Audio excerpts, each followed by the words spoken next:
name of Allah, the entirely merciful, the especially merciful. अस्सलाम वालेकुम students, आज का टॉपिक है generalisation of Ampere's law. Ampere's law के हमने आज जनरल फॉर्म निकालनी है। चलिए जी टॉपिक को स्टार्ट करते हैं। First of all we will discuss about key of this topic.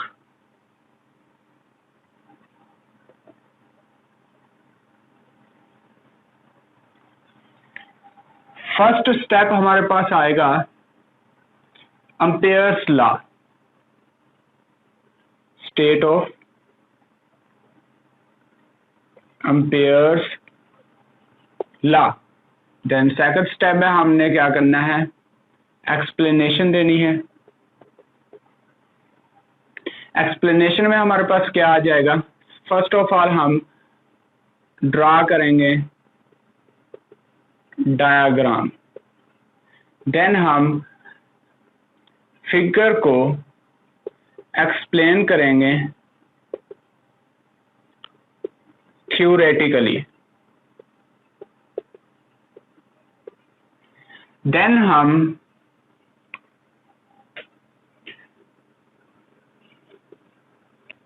Modify करेंगे अम्पेयर लॉ को विद मैक्सवेल के साथ। ओके, देन हम मॉडिफाई के बाद हम एक यूजिंग करेंगे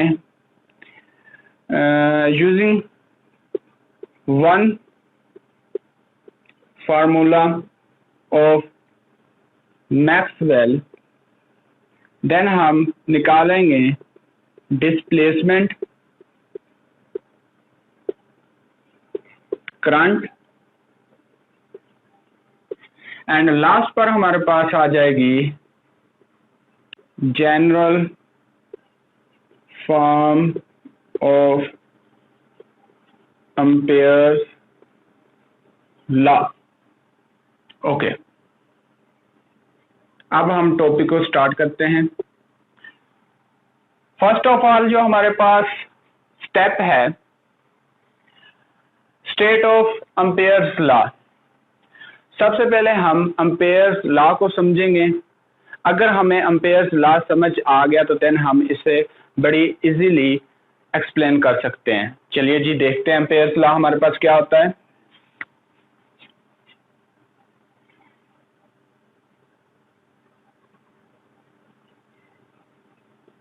स्टेट ऑफ, जहां पूरा लिख लेते हैं, statement of Ampere's law.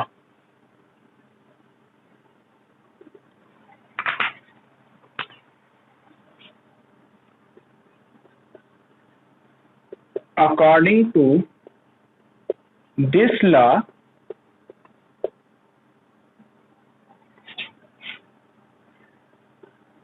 the line integral of a magnetic field along a closed path or loop is equal to mu naught times the total current enclosed in it. Okay, first of all मैंने बात की कि the line integral of a magnetic field. हमने क्या किया कि magnetic field का line integral लिया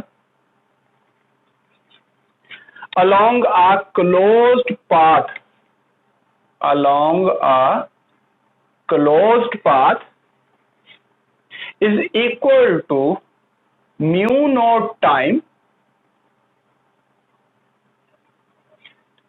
and the total current passing through this enclosed in it। जो हमने पाथ लिया है उसमें से कितना करंट फ्लो कर रहा है वो आई है हमारे पास। ओके,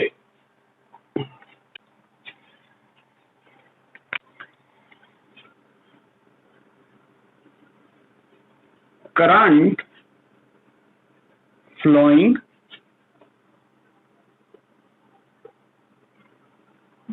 through a conductor, जो कंडक्टर है in terms of current density flow कर रहा है करंट, ठीक है। ओके, तो वो हमारे पास क्या होता है, I is equal to surface integral J dot dA। Here J is denoted by current density। Current density को J डिनोट करती है, शो करती है। इसको हम यहां पर पुट कर देते हैं, क्लोज इंटेग्रल, यहां पर लिख लो therefore close integral B dot dl is equal to mu not surface integral J dot dA।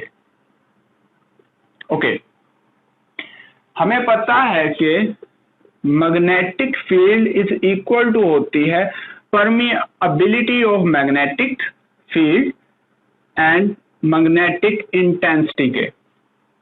तो देन हम बी की जगह पर ये पुट कर देंगे, म्यू नॉट को मैं बाहर ले आया, H dot D L is equal to mu not surface integral J dot D A. Okay, mu naught से म्यू नॉट कैंसल आउट, तो देन हमारे पास close integral H dot D L is equal to surface integral J dot D A. This is the form of Ampere's law. Okay, हम इसे simply ऐसे भी लिख सकते हैं, एक और मेथड है इसको शो करने का, बयान करने का। Okay,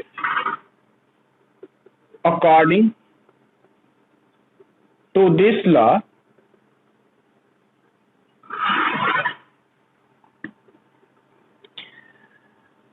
the line integral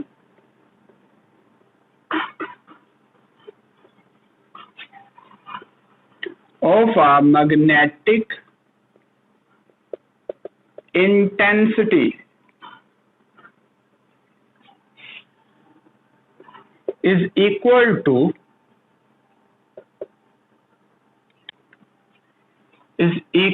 to total current enclosed in it। मैंने क्या बोला,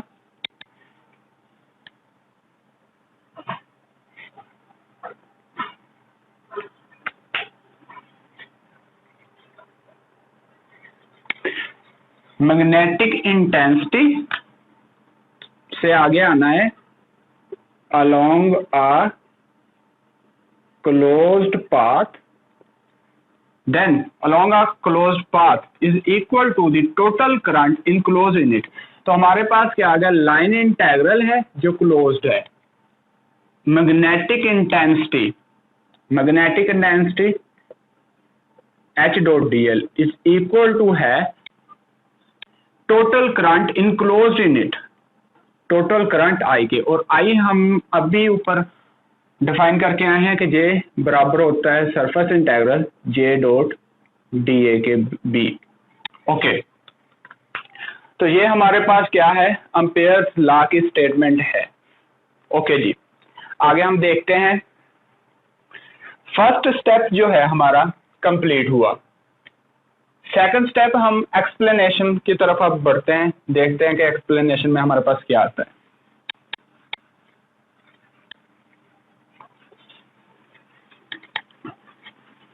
एक्सप्लेनेशन में सबसे पहले हम बात करेंगे डायाग्राम के बारे में, कि डायाग्राम हमारे पास क्या है। यहां पर मैं लिख देता हूं, by definition of Ampere's law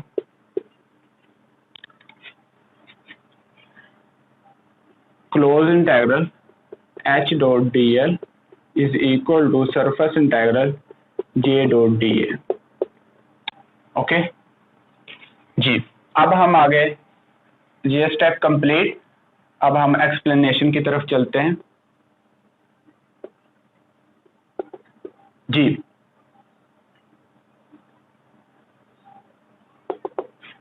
explanation में सबसे पहले हम डायग्राम की तरफ चलते हैं कि डायग्राम हमारे पास क्या है। Consider a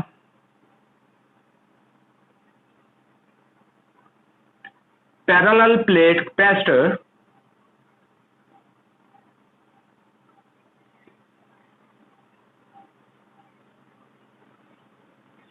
and current I flowing through this parallel plate capacitor। Then हमने क्या किया कि हमने कैपेसिटर की एक प्लेट को इनक्लोज्ड कर दिया एक सरफेस में,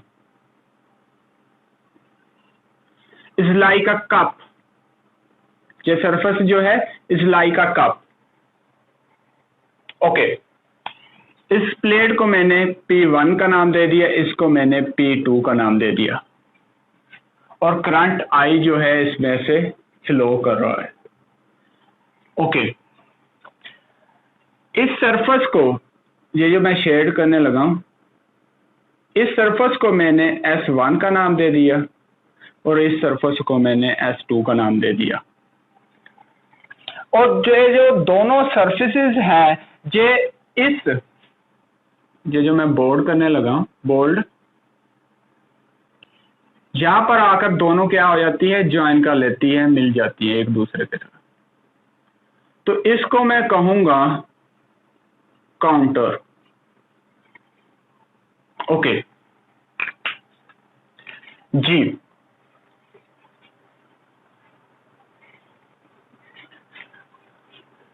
जब करंट I यहां से फ्लो करता है, जब सरफेस S1 में से गुजरता है तो सरफेस S1 में करंट I प्रोड्यूस हो जाता है। लेकिन जैसे वो आगे सरफेस S2 में जाता है, प्लेट में तो करंट होता है लेकिन सरफेस में करंट जो है वो प्रोड्यूस नहीं होता। ठीक है, ओके, और इस करंट को हम कंडक्शन करंट बोलेंगे।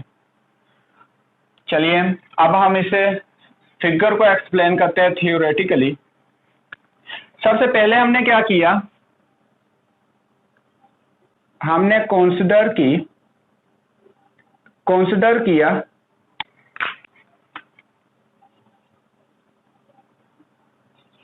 Consider a parallel plates of capacitor.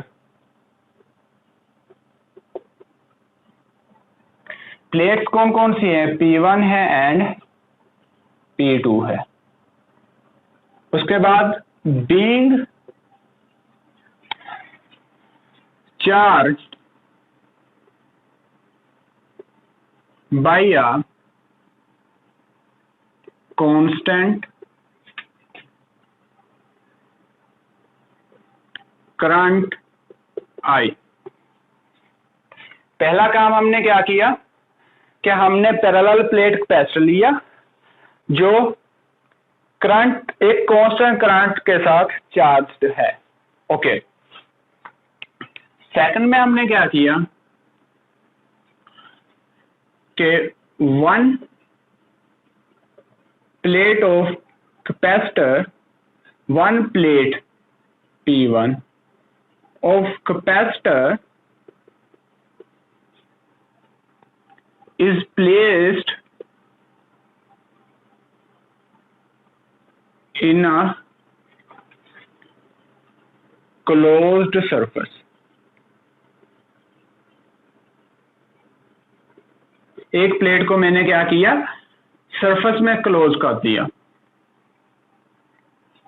ठीक है, enclosed a surface। ओके, ये जो सरफेस मैंने ली है, लेट की है, is like a cup. This surface is consist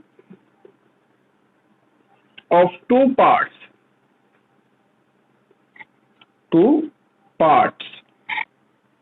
S1 and S2. These two parts join together at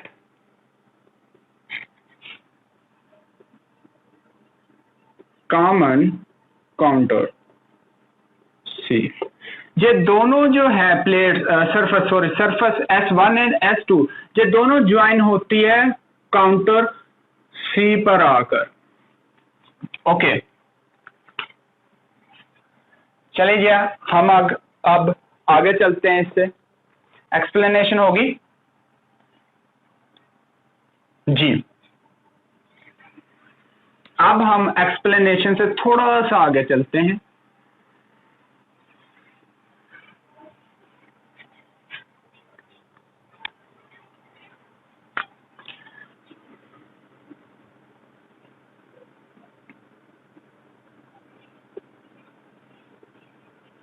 applying Ampere's law to the counter C and surface S1. हमने Ampere's law जो है उसको हमने अब क्या किया, अप्लाई कर दिया सरफेस S1 पर. तो हमारे पास क्या आ जाएगा, closed integral C, okay, H dot dl is equal to surface integral S1 J dot dA. Here is J current density जो फ्लो कर रही है इसमें से. ओके, जो सरफेस S1 है उसका जो नॉर्मल है वो इनवर्ड है, और जो सरफेस S2 है इसका जो नॉर्मल है वो आउटवर्ड है. ओके, चले मैं यहां पर लिख देता हूं, ये आउटवर्ड है और N1 जो है वो इनवर्ड है. ओके, तो हम इसको इस तरह लिख सकते हैं, surface integral J dot N1 dA. Okay, जैसे करंट सरफेस S1 में से पास आउट होता है तो सरफेस S1 में मैग्नेटिक फील्ड पैदा हो जाती है, जिसको हमने मैग्नेटिक फील्ड इंटेंसिटी से शो किया यहाँ पर. कैसे हमें जो है कैसे मालूम होगा कि किस डायरेक्शन में मैग्नेटिक फील्ड है. हम राइट हैंड रूल से इसे जो है फाइंड आउट करते हैं. कैसे, जिस सिमत में करंट फ्लो करता है उस सिमत में अपना जो है थंब रख ले. ठीक है, in the direction of current. Curling fingers denoted the magnetic field direction. तो मैग्नेटिक फील्ड जो है प्रोड्यूस हो रही है इसमें से, इस सरफेस में. सो सरफेस S1 में करंट I प्रोड्यूस हुआ, इसको मैंने नाम दे दिया GA का. Okay, similarly applying Ampere's law to the counter C and surface S2. अब हमने सरफेस S2 पर हमने एम्पेयर्स लॉ को अप्लाई किया. देखते हैं, close integral of magnetic intensity is equal to surface integral S2 J dot dA is equal to surface integral S2 J dot N2 dA is equal to 0। जो surface S2 में है हमारे पास जो current है वो क्या है, 0 है, जब हमने एम्पेयर्स लॉ को अप्लाई किया। ये कैसे आया, हम अब इसे स्टेटमेंट में लिखते हैं, बाद में हम इस पर बात करते हैं। Where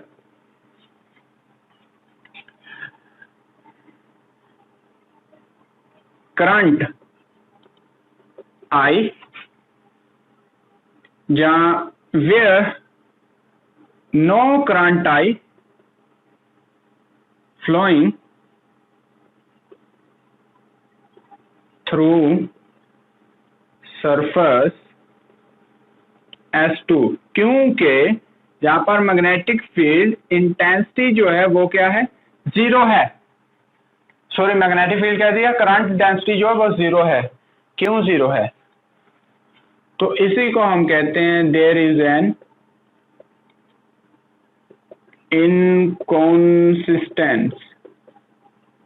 inconsistency because left hand side of equation A and B are equal, but right hand side are not equal। देखें, इक्वेशन ए की left hand side, equation B की लेफ्ट हैंड साइड, दोनों क्या है, इक्वल है, लेकिन equation A की right hand side, equation A की राइट हैंड साइड जो है वो इक्वल नहीं है। सरफेस S1 के लिए तो करंट आई है, लेकिन सरफेस S2 के लिए 0 है। ठीक है, तो इसको हम बोलते हैं इनकॉन्सिस्टेंसी। ओके, अब मैं आपको with the help of tiffin box समझाता हूं कि ये इनकॉन्सिस्टेंसी क्यों है। फॉर एग्जाम्पल, ये हमारे पास सरफेस S1 है, सरफेस S1 है। ओके, ठीक है, ये हमारे पास सरफेस S1 है जो क्लोज्ड पाथ है। जब भी आपने लेना है तो क्लोज्ड पाथ चूज करें। पाथ तो डिफरेंट हो सकते हैं, ऐसे भी हो सकता है क्लोज पाथ, ऐसे भी हो सकता है क्लोज पाथ, लेकिन जब भी लो तो इन सर्कल लो, ताकि आपको वैल्यूज मेजर करना, आपको मीन के उससे समझना आसान हो जाता है। ठीक है, सो हमारे पास जो है, लेट कर लें, लेट्स सपोज ये हमारे पास सरफेस S1 है और ये हमारे पास करंट की डायरेक्शन है। ये हमारे पास क्या है, करंट की डायरेक्शन है। ओके, सरफेस S1 यहां पर है, जब करंट इसमें से इस सरफेस को चीरता हुआ आगे जाता है तो इसमें मैग्नेटिक फील्ड इंटेंसिटी प्रोड्यूस होती है, जिसकी वजह से करंट I इसमें आ जाता है। ओके जी, जैसा कि मैं अभी आपको दिखाता हूं, यह हमारे पास सरफेस S1 है, ये देखें इस तरह है, इसको चीरता हुआ आगे गया करंट। ठीक है, तो जैसे करंट की डायरेक्शन ये है तो जैसे, और मैग्नेटिक फील्ड की डायरेक्शन ये होगी इसकी, तो इसमें करंट I प्रोड्यूस हुआ, लेकिन ये लेट कर लें हमारे पास सरफेस S2 है जिसमें कैपेसिटर प्लेट P1 पड़ी है। ठीक है, इस तरह देखें, ये करंट फ्लो होता हुआ इसके मिड में आकर रुक जाता है, आगे नहीं जाता, मीन के इस सरफेस S2 को नहीं चीरता। अगर नहीं चीरता तो इसका मतलब है कि इसमें करंट फ्लो नहीं हो रहा, तो मैग्नेटिक फील्ड नहीं आएगी। तो हमें पता चला कि जो मैग्नेट S1 है इसमें हमारे पास करंट I भी, करंट डेंसिटी भी प्रोड्यूस हो रही है, और इसके साथ साथ हमारे पास मैग्नेटिक इंटेंसिटी भी आ रही है। लेकिन सरफेस S2 में हमारे पास जो करंट डेंसिटी है वो तो 0 है, क्योंकि यहाँ पर आकर वो रुक जाती है प्लेट, इसको नहीं मीन के इसके अंदर से नहीं गुजरती सरफेस के, तो इसमें मैग्नेटिक फील्ड नहीं प्रोड्यूस होगा। तो देन हमारे पास क्या होगा, तो इसमें मैग्नेटिक इंटेंसिटी भी जीरो होगी और जे भी जीरो होगा, जिसकी बदौलत हमारे पास ये करंट जो है वो जीरो आया। इस वजह से हम इसे इनकंसिस्टेंसी कहते हैं। ओके जी। अब क्या हुआ, कोई एम्पेयर्स लॉ जो है, Ampere's law is not valid, Ampere's law जो है वो वैलिड नहीं है।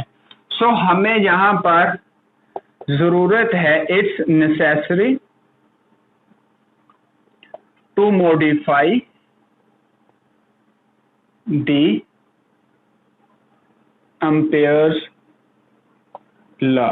एम्पेयर्स लॉ को यहां पर मॉडिफाई करने का हमारा जो है हमें जरूरत है, क्योंकि इससे तो ये एक्सप्लेन नहीं हुआ। देन हमने क्या किया कि मैक्सवेल ने इसे मॉडिफाई किया। Maxwell modify the Ampere's law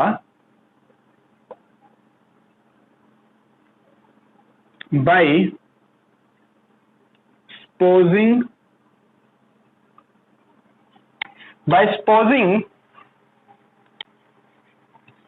that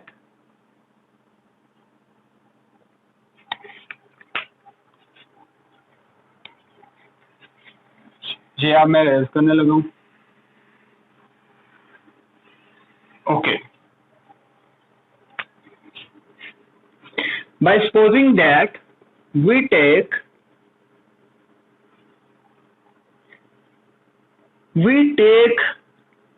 J dash instead of J। पहले हमारे पास जो करंट डेंसिटी थी वो J थी, अब हमने J डैश ले ली, कंसिडर किया है, ठीक है, सपोजिंग किया है। ओके, तो हमारे पास अब क्या है, क्या इक्वेशंस आएंगी फिर हमारे पास, close integral surface integral S1 J dash dot N1 dA is equal to आ जाएगी surface integral S2 J dash dot N2 dA। Okay, तो अब हमारे पास यहां पर S1 ये आ गया और S2 ये आ गया। जो यहाँ पर N1 है और N2 है, मैंने बताया है कि N1 जो है वो नॉर्मल है, where N1 is inward and N2 is outward drawn normal in the surface S1 and S2। Okay, ठीक है, तो मैंने क्या किया,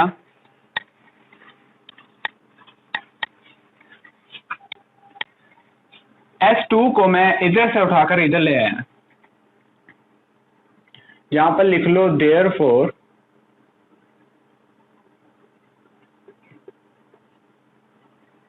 therefore surface integral S1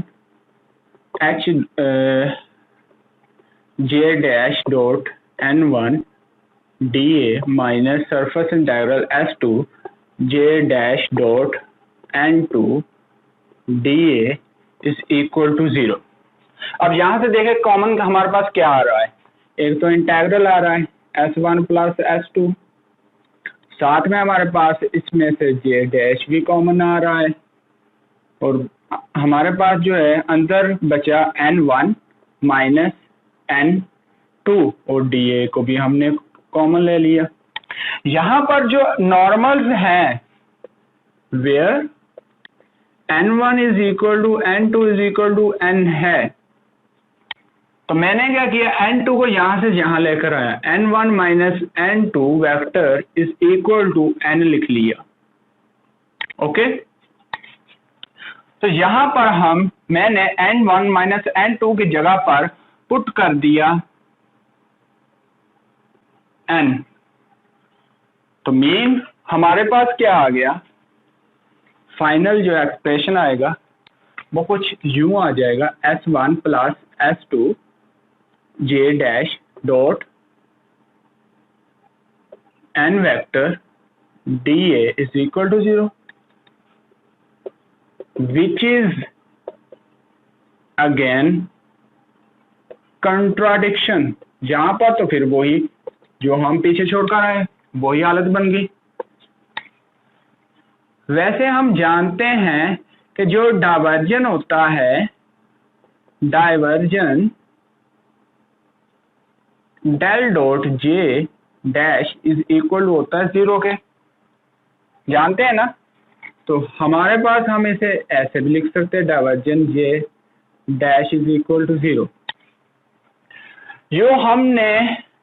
जब हमने जे डैश जे की जगह पर लिया था, तो जहां पर जो जे डैश है वेयर, वहां जो जे डैश हमने लिया था वो बराबर था, इक्वल था जे प्लस जे डी, वो बराबर था जे प्लस जे डी के। इसको मैं इक्वेशन, चले मैं ऊपर कर देता हूं इसको, जहां तक समझ आ गई। ओके, मैं अब इसे अरेज करने लगा हूं।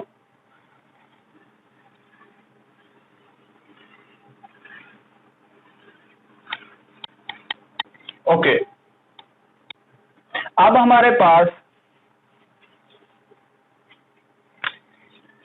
पहली बात तो ये है कि हम जानते हैं कि डेल डॉट जे डैश जो होता है वो बराबर होता है 0 के। उसके बाद हमें पता है कि जो हमने यहाँ पर हमने जे को जे डैश से रिप्लेस किया था, वो एक्चुअली में बराबर था जे प्लस जे डी, और वेयर, इसको मैंने इक्वेशन नंबर 1 का नाम दे दिया, where J D is a vector which makes by divergence J dash. Okay, अब यहां पर क्वेश्चन जे हमारे जहन में उठता है कि यहां पर जे तो हमें चले समझ आ गई कि जे करंट डेंसिटी है इस वायर में से जो कंडक्शन करंट फ्लो कर रहा है उसकी, लेकिन ये डैश जो है वो क्या है, जे डैश वो क्या है। तो मेरे भाई जहां पर जो जे डैश है, ये हमारे पास ये भी करंट डेंसिटी ही है, लेकिन ये बिटवीन दी प्लेट्स है, ये जो है ये बिटवीन दी प्लेट्स है, जे डी जो है। ओके, इसको हम डिस्प्लेसमेंट करंट बोलते हैं। ये कैसे प्रोड्यूस होता है वो मैं आगे आपको जाकर समझाऊंगा एंड ठीक स्टेप पर, क्योंकि अगर मैंने अभी बताया आपको तो आप कंफ्यूज हो जाएंगे। चलें जी, मीन के आप अपनी लाइन से उतर जाएंगे, पटरी से उतर जाएंगे। चलें जी आगे देखते हैं। ओके, तो मैंने क्या किया, taking diversion on both side in equation 1। Equation 1 में मैंने डाइवर्जन से क्या कर दिया, मल्टीप्लाई कर दिया दोनों तरफ। Divergence J dash is equal to divergence J plus divergence J D. तो देन हमारे पास क्या आ जाएगा, हमें तो पता है कि जे डैश जो है del dot J is equal to है 0, तो मैंने इसको इक्वेशन नंबर 2 कह दिया और पुट कर दिया equation, put divergence J dash is equal to 0 in equation 2 we have. तो हमारे पास क्या आ जाएगा, divergence J plus divergence J D is equal to 0। हमने एक्सप्लेन कर लिया था, हमने modify Ampere's law with Maxwell लगाया, तो देन हमारे पास क्या आ गया था, जे की जगह पर हमने जे डैश ले लिया था। अब हम जो है यहाँ तक हो गया कंप्लीट। अब हमारे पास दो स्टेप्स रहते हैं, using one formula of Maxwell and displacement current and general form of Ampere's law. ये आप जुबानी याद रख लें क्योंकि मैं इससे रेस करने लगा हूँ, व्हाइट बोर्ड छोटा है सो लिखने में प्रॉब्लम क्रिएट हो रही है। ओके, तो सर हमारे पास यहां तक आप आगे, इसको मैंने इक्वेशन 3 का नाम दे दिया। अब मैं यहां पर, लेकिन इक्वेशन ऑफ कंटिन्यूटी हमारे पास क्या होती है?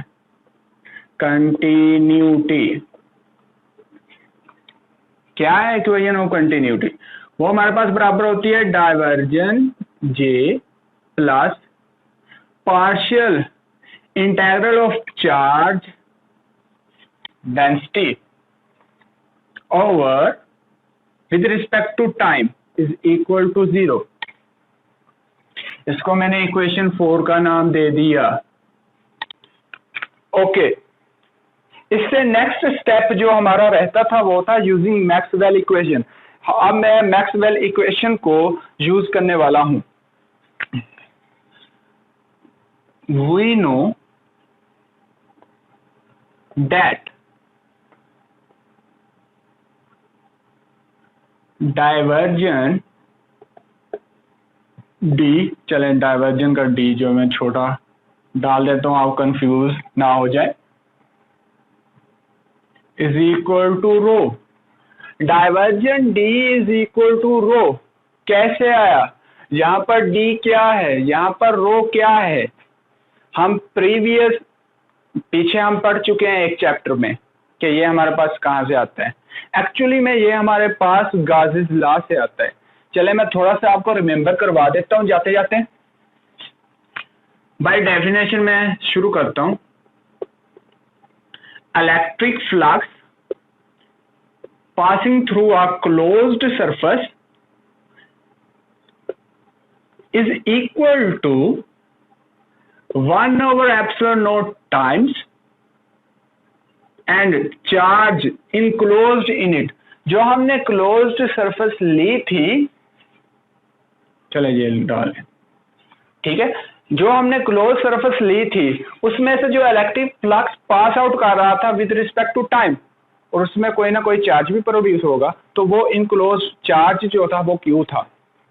अब मैं इसे कैरेक्टराइज्ड करने लगा हूं, characterised by volume charge density. Volume charge density में अब हम इसे देखते हैं। जब हम वॉल्यूम चार्ज डेंसिटी की बात करते हैं तो हमारे पास क्यू की जगह पर क्या आ जाएगा? वॉल्यूम चार्ज डेंसिटी जो होती है रो डीवी होती है। ओके, तो अब हमारे पास आ जाएगा E dot D L close है is equal to 1 over epsilon naught. चले ये क्लोज डाले ना डाले एक ही बात होती है जी।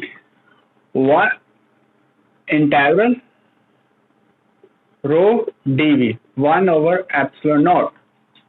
ओके, अब इसको मैं इधर उठा कर ले आता हूं, minus integral rho over epsilon naught DV is equal to 0। Applying divergence theorem in first term और first term in left hand side. Left hand side में जो फर्स्ट टर्म है उस पर हमने क्या कर दिया? अप्लाई कर दिया डाइवर्जन थ्योरम। तो डाइवर्जन थ्योरम जो होता है वो बराबर होता है del dot E D V minus integral rho over epsilon nought D V is equal to 0। तो यहां से ये इंटीग्रल और डी वी कॉमन आते हैं, हमने कॉमन ले लिए।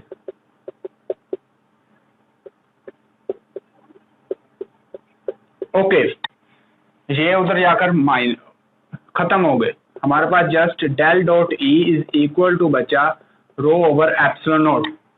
here is del dot E is equal to rho over epsilon not. Epsilon not जहां पर डिवाइड हो रहा है इधर आकर मल्टीप्लाई हो जाएगा. Epsilon naught E is equal to rho. यहां पर जो E एप्सिलॉन नॉट E है ये बराबर होता है D के. Here is D.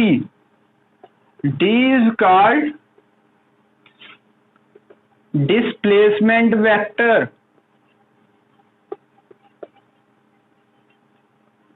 ओके और डिस्प्लेसमेंट वेक्टर हम इसे कहते हैं.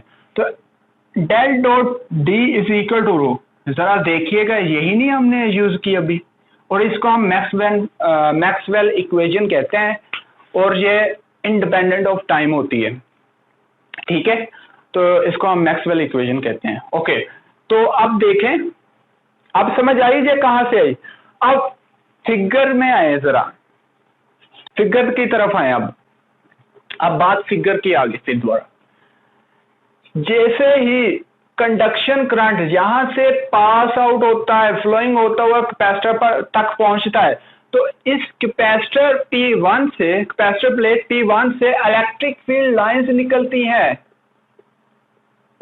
In this direction, arrow direction में.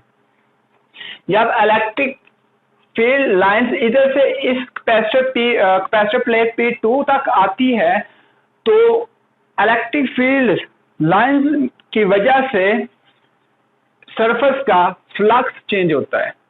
हमने बात की थी कि फ्लक्स कैसे चेंज होता है. हमने कहा था कि अगर हमारे पास एरिया चेंज हो जाए तब भी फ्लक्स चेंज होगा, अगर हमारे पास एंगल चेंज हो जाए तब भी फ्लक्स प्रोड्यूस होगा, इंड्यूस होगा. ठीक है, अगर हमारे पास मैग्नेटिक फील्ड या इलेक्ट्रिक फील्ड चेंज हो जाए तब भी हमारे पास फ्लक्स क्रिएट होगा. तो यहाँ पर जो D है, हमने अभी कहा कि डिस्प्लेसमेंट वेक्टर है, और E जो था वो इलेक्ट्रिक फ्लक्स था. ठीक है, तो divergent D is equal to rho mean के अब हमें पता चल गया कि जो between the plates of capacitor हमारे पास चार्ज आएगा, करंट आएगा, वो एक्चुअली में JD होगा, और JD जो है वो डिस्प्लेसमेंट करंट को डिनोट करता है. ये कैसे आएगा, जब इलेक्ट्रिक फील्ड लाइंस इंक्रीज करेगी या डिक्रीज करेगी, मीन के फ्लक्स चेंज हुआ. जब फ्लक्स चेंज होगा तो देन ऑटोमेटिकली इसमें जो है करंट प्रोड्यूस होगा, इंड्यूस होगा. ओके चलें जी, अब हम एक और थोड़ा सा पॉइंट है. दरअसल जो ये है ये कंडक्शन करंट को शो कर रहा है. ओके जो बिटवीन दी प्लेट्स है वो हमारे पास कौन सा करंट है, डेंसिटी है JD. ओके यहाँ पर भी हमारे पास कंडक्शन करंट है. आगे देखते हैं, हमारे पास divergent dot D is equal to rho आ गया. तो हमने क्या किया, put divergent D is equal to rho in equation 4. Equation 4 में हमने इसको पुट कर दिया रो की जगह पर.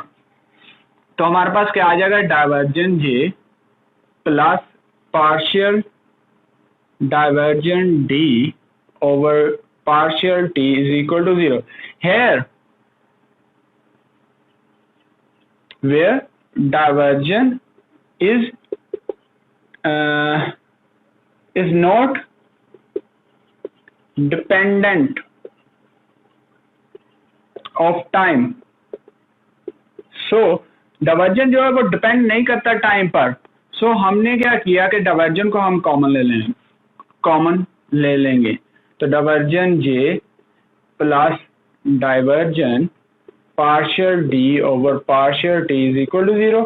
तो डाइवर्जेंट J हमारे पास इधर प्लस हो रहा है, इधर आकर माइनस हो जाएगा. Divergent partial D over partial T. तो मैंने इसको इक्वेशन नंबर 5 का नाम दे दिया. अब मैं इस इक्वेशन को इक्वेशन नंबर 3 में पुट कर दूंगा. Equation 5 put equation 5 in equation 3. We have, यहां पर मैंने इसे पुट किया ओके, तो यह minus divergence partial D over partial T plus divergence J D is equal to 0। यहां पर माइनस हो रहे हैं, इधर आकर क्या हो जाएगी, प्लस हो जाएगी। तो हमारे पास आ गया जी divergence partial D over partial T, divergence से डाइवर्जन कैंसिल आउट, तो J D is equal to आ गया partial D over partial T. तो here is this expression is called displacement current, where partial d over partial t is known as displacement current, जो किसकी वजह से produce हुआ, flux change होने की वजह से। इलेक्ट्रिक फील्ड कम जब बढ़ेगी तो इस वजह से फ्लक्स चेंज होगा, फ्लक्स चेंज होने की वजह से जहां पर जो करंट प्रोड्यूस होगा वो डिस्प्लेसमेंट करंट कहलाएगा, जो हमने प्रूव कर लिया है, डिस्प्लेसमेंट करंट। ओके, आगे हम देखते हैं। चलें जी, यहां से मैं थोड़ा सा रेज कर देता हूं क्योंकि हमने आगे चलना थोड़ा सा। ओके, अब हमारे पास डिस्प्लेसमेंट करंट तो आ गया, तो अब हमने डिस्प्लेसमेंट करंट आ गया, इसको मैंने इक्वेशन नंबर 6 का नाम दे दिया, 6 इक्वेशन दे दी, 6 इक्वेशन का नाम दे दिया। हमने पहले मैंने रेस कर दिया, हमने पढ़ा देखा था कि जे डैश इज इक्वल टू था जे प्लस जे डी के, ऐसी इक्वेशन मैंने पहले लिखी थी, इसे मैंने पता नहीं कौन सा नाम दिया था इक्वेशन का। तो हमने इस इक्वेशन में पुट कर देनी है जे डी की वैल्यू, पुट इक्वेशन 6 इन अबव इक्वेशन। यहां पर चलो मैं लिख देता हूं, वी नो दैट, कि हम जानते हैं इस एक्सप्रेशन को, in equation, in above equation we have, हमारे पास क्या आ जाएगा, J dash is equal to J plus partial D over partial T. Okay, अब हम द डिफरेंशियल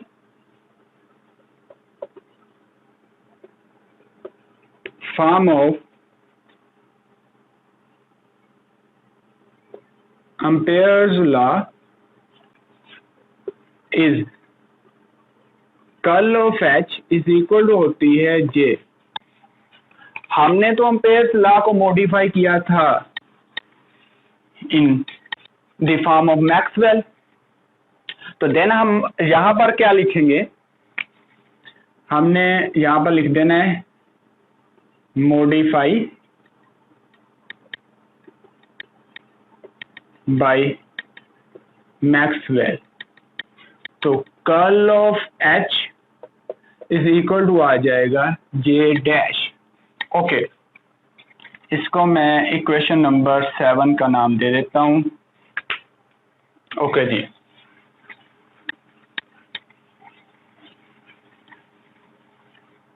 जी अब देखिएगा, मैंने किया पुट,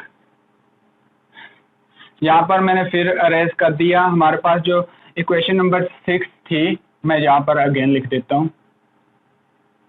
सॉरी इक्वेशन नंबर 6 को रहने दो, मैंने इसे स्टेरिक का नाम दे दिया इसको। तो put equation asterisk in equation 7, curl of H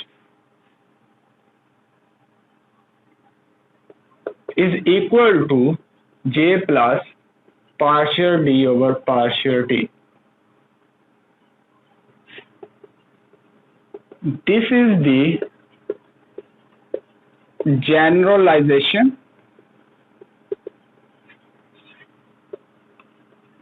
form of Ampere's law and it is also one of the Maxwell equation. Okay, topic हमारा कंप्लीट हुआ जी। हमने सबसे पहले बात की एम्पेयर्स लॉ की, हमने उसके स्टेटमेंट को स्टडी किया, स्टेटमेंट को हमने जांचा, उसके बाद हमने आगे एक्सप्लेनेशन में सबसे पहले हमने डायग्राम बनाई। अब देख लें, इसे प्रैक्टिकली देख लें कि ये कैसे वर्क करती है। ओके, उसके बाद हमने इसे थ्योरेटिकली डिफाइन किया, उसके बाद हमने इसे मैथमेटिकली डिफाइन करते आए। एम्पेयर्स लॉ से ये मॉडिफाई नहीं हुआ तो देन हमने मैक्सवेल के जरिए, मैक्सवेल की हेल्प से हमने इसकी जनरल फॉर्म निकाली एम्पेयर्स लॉ की, जो हमारे पास फाइनल एक्सप्रेशन आया, curl of H is equal to J plus partial D over partial T. Here is H is the magnetic intensity, J is the current density flowing through this, and the partial D over partial T is the displacement current between the capacitor plates. और ये जो expression है ये हमारे पास actually में generalization form of Ampere's law ही है। Students, best of luck.